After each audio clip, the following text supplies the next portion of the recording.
Hey everybody, welcome to the Three Bookshelves. I'm Tara and this is my middle grade March wrap-up.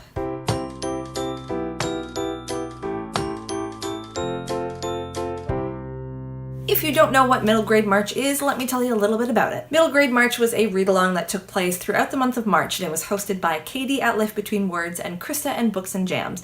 And basically, participants just read middle grade novels in March. I decided to take part in Middle Grade March basically because I wanted to read some Babysitters Club books, and this was a good excuse. I did read some Babysitters Club books this month, but I also read a few other really great and some really not great middle grade novels. So without further ado, let's get into it. Back in January, I read the very first Babysitters Club book, Christie's Great Idea, and the nostalgia was so wonderful that it made me want to read more Babysitters Club. So I thought I would read the first books of all the original 5 members. I got the next 4 books from my library and have since given them back, so I do not have anything physical to show you right now. The second book in the series is Claudia and the Phantom Phone Calls, and in this book there is a burglar on the loose, and his calling card is to call the houses he's going to hit, and if anyone does pick up, he hangs up. And the babysitters start to receive similar calls when they're on babysitting jobs, and it really freaks them out, so they strategize and come up with a game plan for what they will do in the event that someone breaks into the house while they're babysitting. I found the Phantom Phone Caller plot a little bit silly. I do understand how scary that could be to a 12-year-old girl, but the fact that every one of the girls started getting these weird calls, and spoiler alert, it was never actually the Phantom Phone Caller. It's just a little bit coincidental. The secondary plot focused on Claudia and the crush that she had on a boy who didn't know that she existed. It was also very silly, yet I remember that being exactly how it was when I was 12 and 13 and 14 and probably 15 and 16. I'm sure I did the same silly things that Claudia did when I was that age. Overall, I give Claudia and the Phantom Phone Calls 3 stars. In book 3, The Truth About Stacey, the club is struggling with losing clients to a competing babysitting service, while Stacey struggles with her parents sending her to yet another new doctor in hopes of finding a cure for her diabetes. I do not remember a single thing about this from when I read the books as a child, and even though I know that the club survived, I know that they go on for another 200 books or so, the battle against the Babysitters Agency was a little nerve-wracking, made me nervous, not gonna lie. And I really liked Stacey's subplot. I really liked her going through the struggle of going to another new doctor and trying to assert her independence with her parents and take a little bit more control of her life and her health. It was a nice departure from the fluffiness of the other books, and even though this is a middle grade novel and meant for kids, it's nice to see something serious like diabetes covered with one of the characters. The Truth About Stacey gets 4 stars. It was definitely my favorite out of the first 5 books. Next comes number 3, Mary Ann Saves the Day, and in this book the Babysitters Club has a huge fight and they all stop talking to each other, but they try to keep the club going in spite of that and don't do too well with it, so Mary Ann has to overcome her passive and timid nature and try to patch things up before the club completely goes kaput. This was definitely my least favorite out of the first 5. The fight seemed very forced, very plot devicey, and it started over nothing really. And Mary Ann especially, her anger was totally unfounded, and the fight lasted throughout the entire book. They were all angry at each other through the whole book. I do remember fights with friends at that age being very dramatic, much more dramatic than it would be nowadays as an adult. So I guess I kind of understand it. But still, I did not find a whole lot enjoyable about this book, so I would rate it 2 stars. And rounding out the founding 5 is number 5, Dawn and the Impossible 3,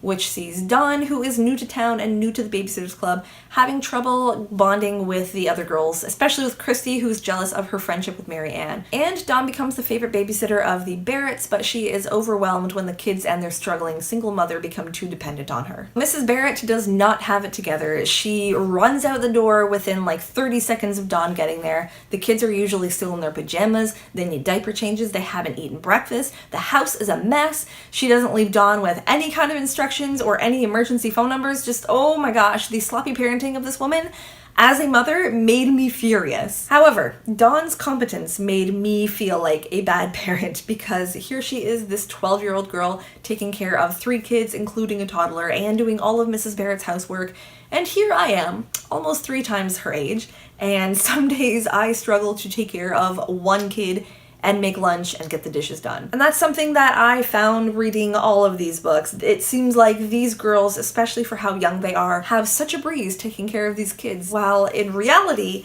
it can be a challenge sometimes. So either these books have extremely unrealistic expectations of what childcare should be, or I am not that great of a parent. I'm gonna hope it's the former. In any case, I give Dawn and the Impossible 3 stars. Next, I delved into a children's classic, A Wrinkle in Time by Madelein.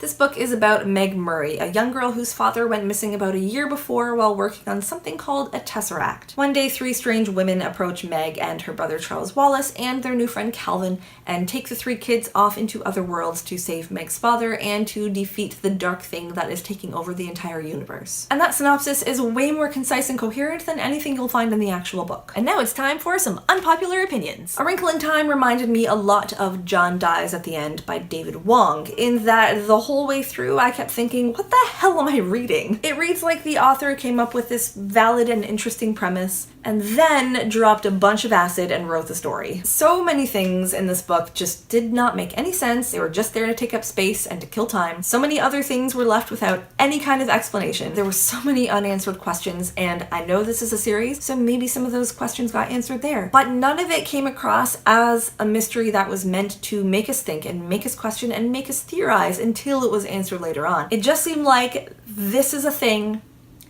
and you have to accept it. And the pacing was terrible. I was at least a third of the way through, maybe even closer to the midpoint before the inciting incident even happened. And then at the end, the climax was just bam, done. It was so abrupt, it happened in maybe the last 4 or 5 pages of the whole book, like the author had almost reached her word limit and thought, oh shit, I better wrap this up. And the plot has zero to do with time travel, aside from a throwaway comment that Meg's father made about how time doesn't work the same on this planet and he doesn't know how long he had been there. But other than that, there's no time travel. There's no time travel. This was not the grand adventure in space and time that I thought it would be. It was barely an adventure at all. It was just some weird shit happening to a bunch of kids who didn't really do anything. They were just along for the ride. I know this is a classic and a much beloved book, and if you love this book, I'm sorry that I didn't. I wish I did. I really wish I did. It should come of no surprise that I rate A Wrinkle in Time 2 stars. And that's a generous 2 stars, to be honest. The next middle grade novel I read was James and the Giant Peach by Roald Dahl,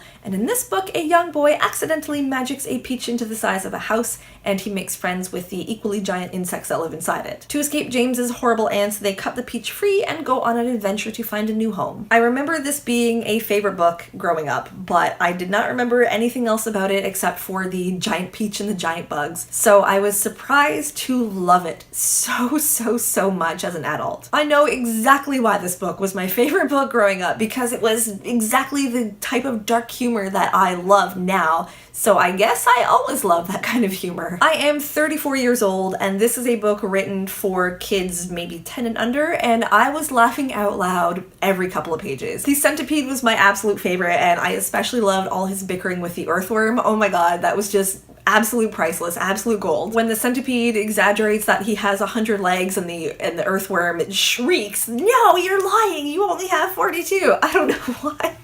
I don't know why I found that so funny. And when the centipede falls off the peach, so James jumps off to try to rescue him, and the earthworm goes, "I don't care a bit about the centipede, but I really love that boy."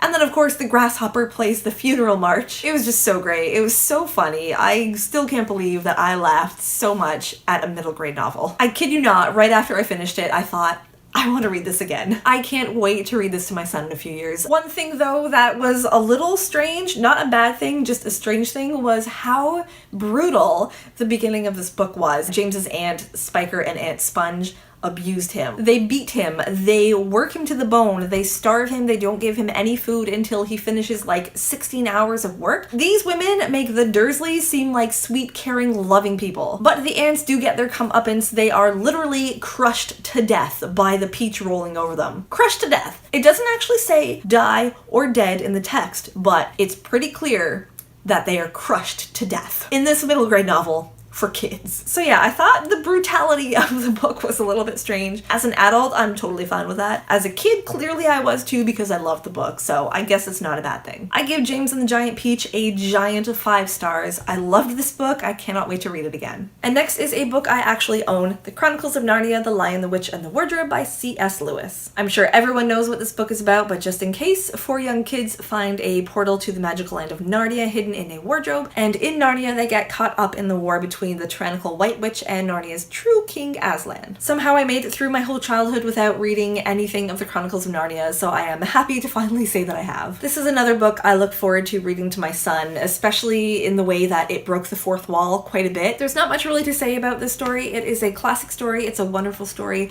I did enjoy it. I did have one problem with it, and that is the climax. It came and went way too fast. Spoiler warning, by the way, if you haven't read this book or seen the movie or heard anything about it. You join the battle already in progress, and then the chapter ends, and on the next page, battle's over, White Witch is dead.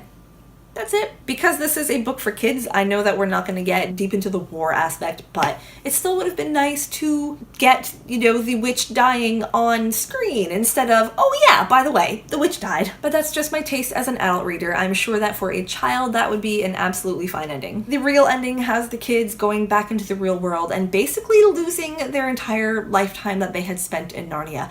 And that made me really, really sad. I know this is a series. I know the kids go back to Narnia, so I tried to make myself feel better by remembering that, but it was so sad. I give The Lion, the Witch, and the Wardrobe 3 stars.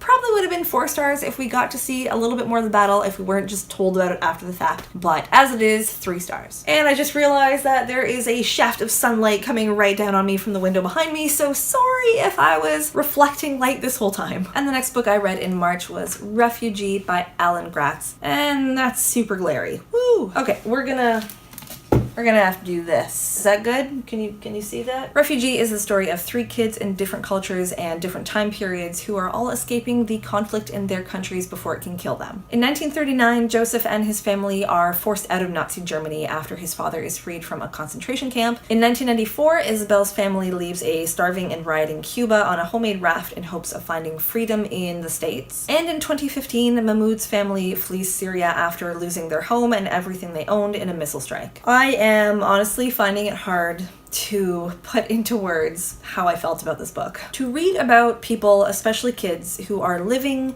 in the situations that were occurring in those places and at those times, it is a very humbling reminder of how fortunate we are to live in a first world country where we don't have to worry about being killed every single day. This book made me appreciate everything I have. It made me appreciate the food in my fridge, the water that comes running out of a tap, the roof over my head, the windows and doors I can close, the bed I have to sleep in, and above all, the safety and security that comes with living in a country like Canada. Isabel's family is dealing with a food shortage in Cuba, and they have to line up to get their allowance of food rations every week. Whereas I can go to any one of many grocery stores in my town where there are shelves upon shelves and aisles upon aisles of food, tons and tons of food, and I can pick and choose what I want and bring it home and feel safe that I have food to eat tomorrow. And Mahmoud lives in a city that is under constant gunfire and constant threat of bombs and missiles. He literally fears for his life every single day. And I get to just walk down the street without a care in the world. And even the absolute worst situations we might find ourselves in here cannot compare to the horrors that millions of Jews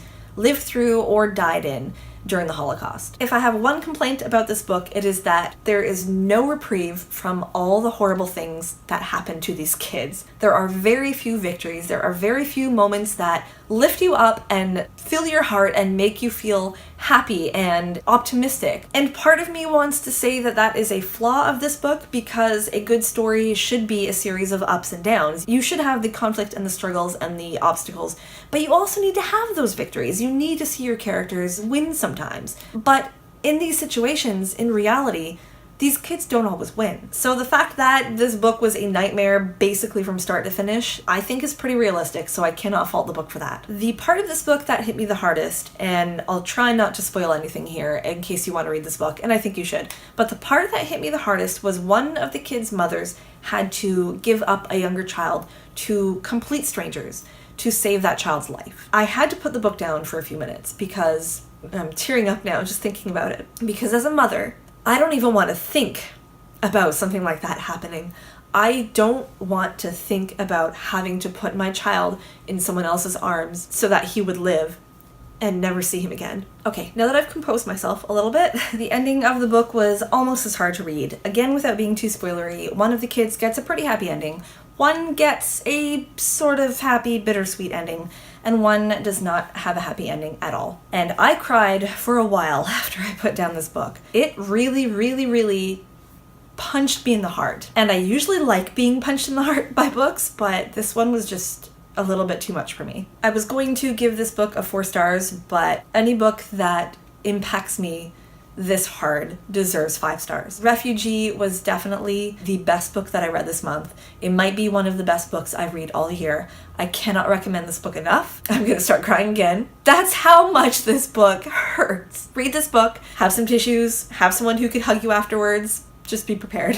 And the last book I read for middle grade March is Wishtree by Katherine Applegate. This book is about an old oak tree named Red, who is a wish tree. People write down their wishes and tie them to Red's branches every spring. Red has seen a lot in her 200 years of life, but it isn't until an act of racism is literally carved into her trunk that she decides she can stay silent about it no longer. I never thought I would cry reading a kid's book about a tree, but I sure did. What can I say? I guess I'm just a sap. Get it? Sap, because trees and sap. Be quiet, Bongo. Wishtree was not a knife in the heart like Refugee was, but it was still a very touching, very emotional read. It was also very heartwarming, I am happy to say. This book will leave you with a full glowing heart and a big smile on your face. This was another book I was going to give 4 stars, but decided that it deserves 5 stars. It made me cry. It made me smile. It gave me those feels. So Wishtree gets 5 stars. And that's it. That is the end of my wrap up for middle grade March. I am so glad that I participated in this readathon. I found a couple of really fantastic books this month that I probably wouldn't have read otherwise. Thank you, Katie, and thank you, Krista, for starting middle grade March. I had a fantastic time. If you read any of these books, let me know down below what you thought about them, especially if you've read Refugee. I really loved this book so much that I would love to talk to you guys about it. So if you have read it, please, please, please, let's talk about it in the comments. As always, thank you so much for watching. I hope you enjoyed my middle grade March wrap up. If you liked the video, please give it a thumbs up and subscribe to my channel if you haven't already. And until next time, everybody, happy reading. Bye.